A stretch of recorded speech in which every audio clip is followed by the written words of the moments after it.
تو جب بھی کسی علاقے میں جہاں پہ بھی کوئی حالات خراب ہوتے ہیں وہاں اسٹرائک آپریشن ضرور کیے جاتے ہیں، اور پہلے بھی ہوتے تھے، شہروں میں بھی ہوتے ہیں، یہ جو فاٹا مرج علاقے ہیں ان میں بھی ہوتے ہیں۔ تو میں سمجھتا ہوں کہ جو طریقہ کار اپنایا گیا ہے، اگر یہاں کسی قانون کی وائلیشن ہوتی بھی ہے تو اس کے لیے اپنا طریقہ کار موجود ہے، اندھے بم تو نہیں بڑھ جائے جاتے۔ ابھی آپ کے سامنے یہ جتنے لوگ یہ جو مرتے ہیں اس میں عورتیں ہیں، بچے اور بے گناہ لوگ سامنے آتے ہیں، اور جو ان کی جو جسے وہ ہائی ویلیو ٹارگٹ کہتے ہیں وہ تو ہم نے آج تک نہیں دیکھا کہ کوئی ان کو لگا ہو ان کے ہاتھ میں۔ تو ہم سمجھتے ہیں کہ ہوش کے ناخن لیے جائیں۔ آپ نے آپریشن کیا، آپریشن کے بعد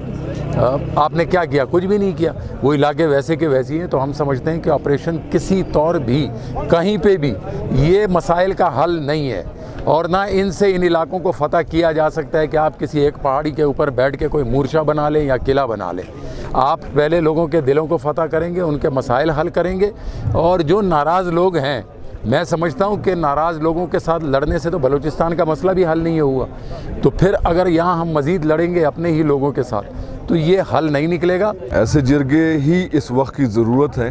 کیونکہ یہ پرامن جرگے ہیں، اس میں پرامن بات ہوتی ہے۔ ہاں، کئی لوگ سٹیج پہ کھڑے ہو کے اپنا ایگریشن ضرور نکالتے ہیں، لیکن اس کا ہرگز مقصد یہ نہیں ہوتا کہ آپ ریاست کو چیلنج کر رہے ہیں یا آپ جو ہے نا دوسری پارٹی کو چیلنج کر رہے ہیں۔ لیکن آج جو باتیں ہوئی ہیں اور جس تعداد میں، ہزاروں کی تعداد میں تو as a political worker first time, ہاں میں نے باقی جلسے بھی دیکھے، وہ بھی بہت بڑے تھے، لیکن آج کا بھی بہت بڑا جلسہ ہماری ماکین میں ساؤتھ جنوبی وزیرستان اپر میں جو ہوا ہے،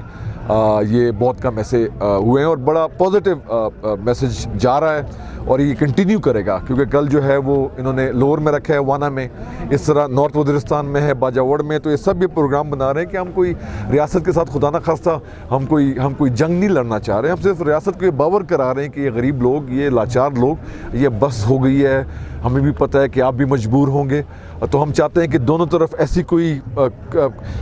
ریکنسلیشن ہو، ریاست کی طرف سے بھی اور جو دوسری طرف سے ٹی ٹی پی کہہ لیں یا جو بھی یہ نام دینا چاہتے ہیں، ان کی ایسی کوئی ریکنسیلیشن ہو کہ ونس اینڈ فار آل یہ جنگ ختم ہو، لوگ امن کی طرف جائیں۔ دنیا کدھر چلی گئی اور ہم تباہ برباد ہو گئے۔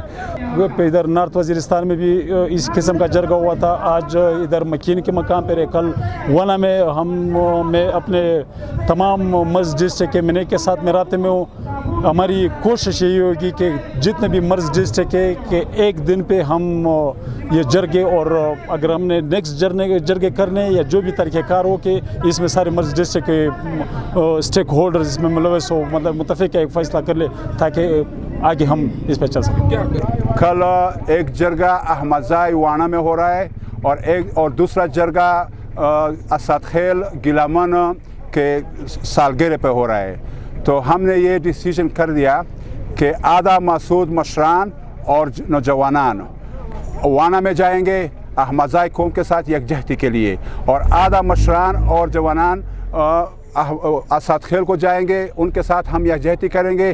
وانا پر بھی اور اسد خیل پر بھی جو مشران جائیں گے مسعود کا، وہاں پہ ان کے ساتھ مشترکہ لائحہ عمل طے کریں گے کہ ہمارا آئندہ مشترکہ جرگہ قوم عثمان زائی کا، قوم احمد زائی کا، دمتانائی کا، سلیمان خیل کا، اور قوم مسعود ورمڑ کا کہاں پر ہوگا، کب ہوگا، ہم ان کے ساتھ جب ڈسکشن کر لیں گے تب ہم ان کا بھی اعلان کر لیں گے۔